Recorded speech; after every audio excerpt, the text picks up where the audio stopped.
টিকিটটা দেখে আমাদের এই দুটো বোর্ডিং পাস দিয়েছে, Andaman wave master for passengers. তাই টাইম আউট না থাকলে আমি বলবো অলওয়েজ এটা নাও। 1 to go থেকে আমরা বুক করেছি, তোমরা এসেও নিতে পারো, টিকিট অ্যাভেলেবেল থাকে। শুধু এসে নিলে হয়তো 50 বাত 100 বাত বেশি পড়তে পারে, এই যা। আর নামার সাথে সাথেই এরকম একটা স্লিপ দিতে দেয় ওরা, 20 বাত পার পারসন। এইদিকে হচ্ছে টনসাই পিয়ার, টনসাই পিয়ারের দিক থেকে আমরা হেঁটে এলাম, টনসাই পিয়ার মেন পিয়ার। আর এই হচ্ছে আমাদের ফিফি বানায়ন ভিলা, ঠিক অপোজিটে বিচ।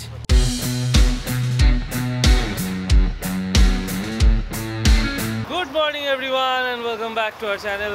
আজ আমাদের প্ল্যান হচ্ছে ফিফি যাওয়ার, এবং এখান থেকে আমাদের ক্যাব বুক করা। আমাদের 8:30টার সময় ওখান থেকে ফেরিটা আছে, অ্যাকচুয়ালি ফেরি বোট যাই বলো, ওখান থেকে রয়েছে। এবং রাজাডা পিয়ার, এটা actually eastern side of Phuket, আমরা রয়েছি ঠিক ওয়েস্টে, পাটং ইজ ইন ওয়েস্ট। তো এখান থেকে 8 ঘন্টা মতো দেখাচ্ছে ক্যাব, তাই সকাল সকাল বুক করলাম। এবং সকালে যাওয়ার কারণ বলছি পরে। এই এসে গেছে আমাদের বোল্ট, হ্যাঁ এই তো এগিয়ে গেছে। এদের এখানে পার্কিংয়ের ব্যাপার আছে।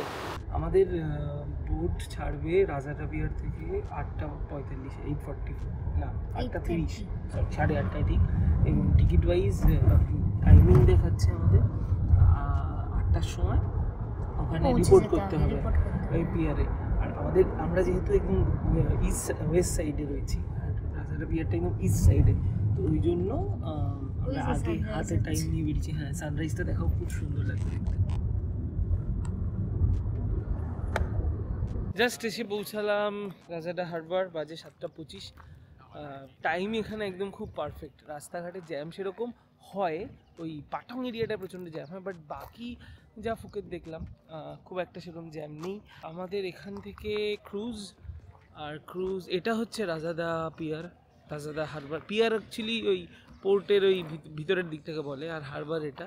আর এই ভিতর অবধি কিন্তু গাড়ি ঢোকে, এবং এই একদম মুখটা এসে ড্রপ করে। আমরা ঠিক সামনেটা নামলাম, ওই যে সুপর্ণা দাঁড়িয়েছে এদিকে।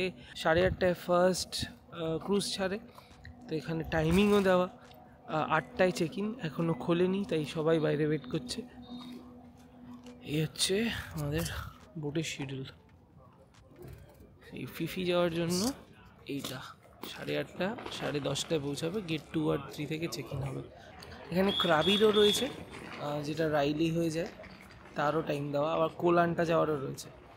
আপাতত এই 4টেই এখানে শিডিউল করা। যাদের কাছে টিকিট নেই তারা ওই ঢুকে সামনে থেকে টিকিটটা কাটতে পারবে, আর যাদের কাছে অলরেডি টিকিট আছে তারা এই দিক দিয়ে গিয়ে, আমাদের হচ্ছে গেট 2, 3 আর 2, 3 এই দিকে। এখানে ওয়েট করার যথেষ্ট জায়গা রয়েছে।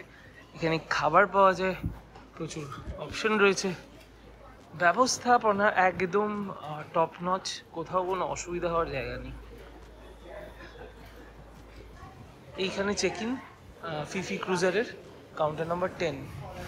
ফেরি টু ফিফি 8:30, বোর্ডিং টাইম 8:15, আমরা 45 মিনিটস আগে।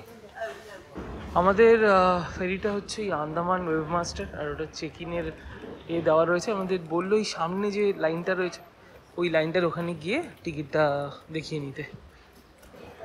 1 to go ওয়েবসাইটে খুব ভালো রিভিউ আছে এই ফেরিটার, ওইটা দেখি এটা কেনা।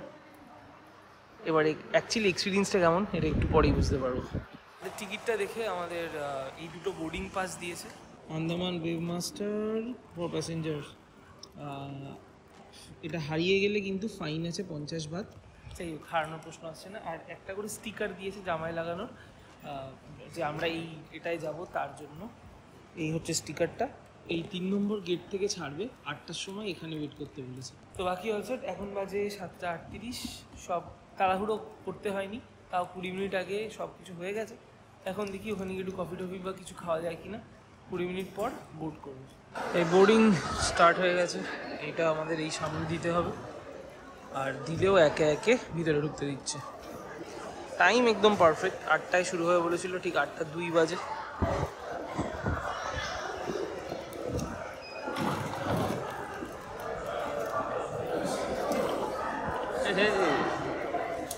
We are in.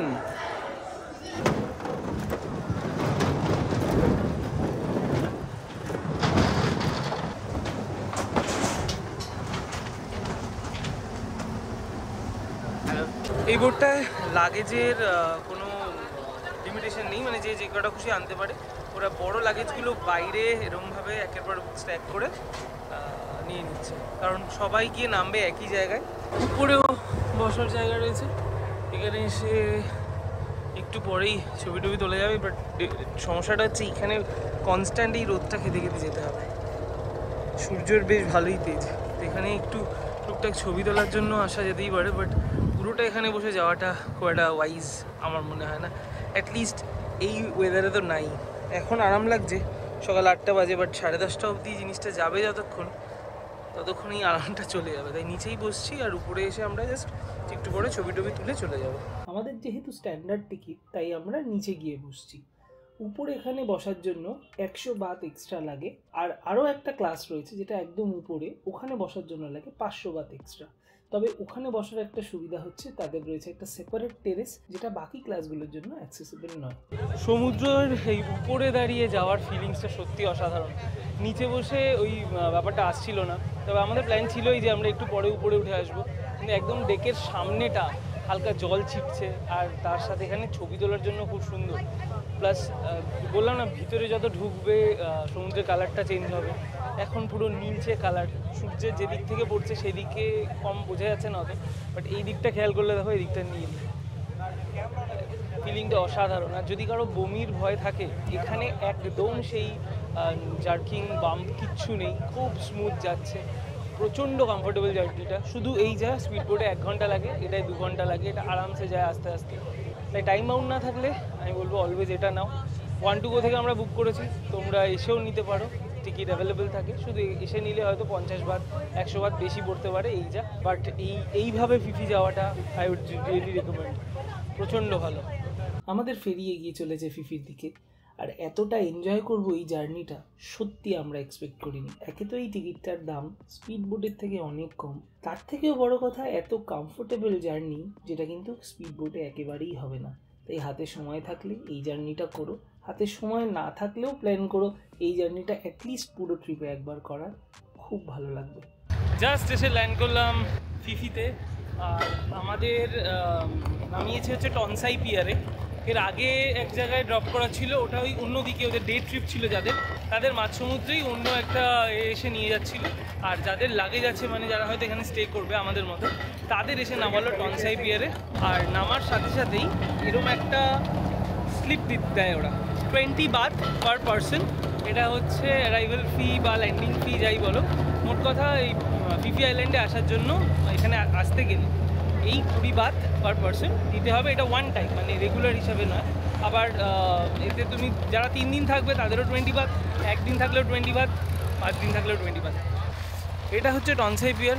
এইখানে এটা অ্যাকচুয়ালি ফিফির মেন পিয়ার বলা যেতে পারে। এখান থেকেই সব ডে ট্রিপগুলো হয়। ফুকেট, ক্রাবি থেকে যে ডে ট্রিপ আসে সব এই টনসাই পিয়ারেই এসে পড়ে। আমাদের সোজা গিয়ে ডান দিকে রিসর্টটা, তো আমরা রিসর্টের দিকে যাব। টনসাই পিয়ারের দিক থেকে আমরা হেঁটে এলাম টনসাই পিয়ার মেন পিয়ার, আর এই হচ্ছে আমাদের ফিফি বানায়ন ভিলা, ঠিক অপোজিটে বিচ, এবং এটা সাদা বালি মোস্টলি এখানে। আর এই যে হাটটা, এটা হচ্ছে এই বানায়ন ভিলারই রেস্টুরেন্ট। ভিতরে একটা রেস্টুরেন্ট রয়েছে, বাইরে বিচ সাইড একটা রেস্টুরেন্ট আছে, এখানে ব্রেকফাস্ট করতে আসতে হবে। এটা হচ্ছে এন্ট্রি, আর এই দিকে হচ্ছে রিসেপশন। এই রিসেপশনেই আমরা কথা বললাম যা ফর্মালিটিস করার। ঠিক তার অপোজিটে হচ্ছে ওদের কিচেনটা, আর রুমসগুলো সব ভিতরের দিকে। তো এইদিকে একটা ছোটো গার্ডেন মতো এরিয়া, আর রুম ডান দিকেও আছে, এই উপরেও রুমস রয়েছে। একদম টপে আছে ফিটনেস সেন্টার, জিম। এই জিমে যাওয়ার জন্য এখান থেকে কুপন নিয়ে যেতে হয়। আর এই দিকে হচ্ছে রুমগুলো।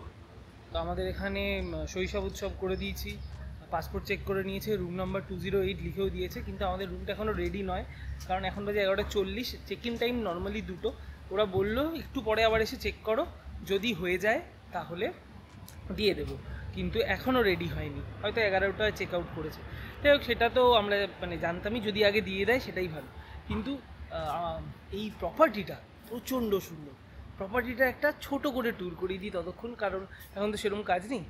ভিতরে একটা লবির এরিয়া আছে যেটা দিয়ে পরপর রুমে যাওয়া যায়, বাট ওটা খুব ডাল আর কি, মানে ওখানে দেখানোর কিছু নেই। এই দিকের ভিউটা খুব সুন্দর, যেই কারণে এই দিকে আসা। আমাদের রুম নাম্বার 208 শেষে গিয়ে পড়বে, এই যে এখান দিয়ে আবার ভিতরে ঢুকে যাওয়া যায়। এই রুমটা আমাদের বাইরে থেকে 208, আর তার ঠিক পাশে সুইমিং পুল।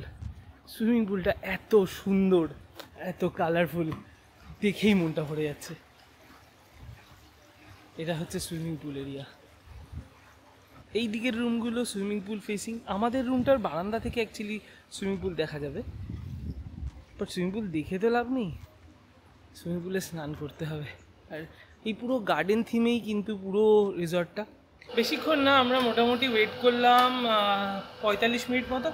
ততক্ষণ একটু খেয়ে নিলাম আর একটু অল্প করে আশপাশটা দেখে নিলাম। কিছুই দেখা হয়নি বেসিক্যালি, কারণ বেশ অনেকটা সময় নিয়ে দেখতে হবে। আমাদের রুম নাম্বার 208। এখন আমরা যাচ্ছি রুমের দিকে। তখন একবার দেখালাম শেষ মাথায় রুমটা অ্যাকচুয়ালি কেমন, সেটা দেখা যাক। রুম নাম্বার 208, এই আমাদের 208-এর কি। এখানে এসে আমাদের নামও লিখে দিয়েছে, মিস্টার সৌভিক, মিস সুপর্ণা।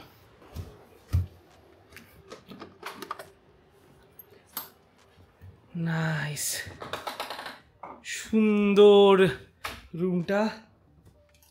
এইদিকে রয়েছে ওয়াশরুম, বেসিক অ্যামিনিটিস। এইখানে রয়েছে একটা ফুল সাইজ মিরর। পুরো এক্সস্টেড আমরা, যাই হোক। আর এটা হচ্ছে রুমটা, এটা ব্যালকনিটা, খুব সুন্দর, খুব কোজি, কাঠের মেঝে। এখানে একটা বসার জায়গা, এখানে আরেকটা মিরর। ফাইনালি ওয়ার ইন ফিফি। এবার একটু ফ্রেশ হওয়া দরকার। এমনি আমরা ট্যান হয়ে গেছি প্রচণ্ড, আর আমি এমনি কালো, তো ট্যান আমি অলরেডি, তার উপর ট্যান, পুরো ট্যান কেস। তো যাই হোক, এখন ঘরে একটু ফ্রেশন আপ হবো, লাগেজটা রাখি। আর বারান্দাটাও টুক করে দেখিয়ে দিই, দেখাচ্ছি যখন। এই হচ্ছে বারান্দা, বারান্দাটাও উডেন। বারান্দা থেকে প্রপার্টিটা এরম লাগছে দেখতে, আর একদম সামনে সুইমিং পুল। ফিফির আজকের দিনের বাকি জার্নিটা শেয়ার করছি পরের ব্লগে, প্লিজ কিপ ওয়াচিং।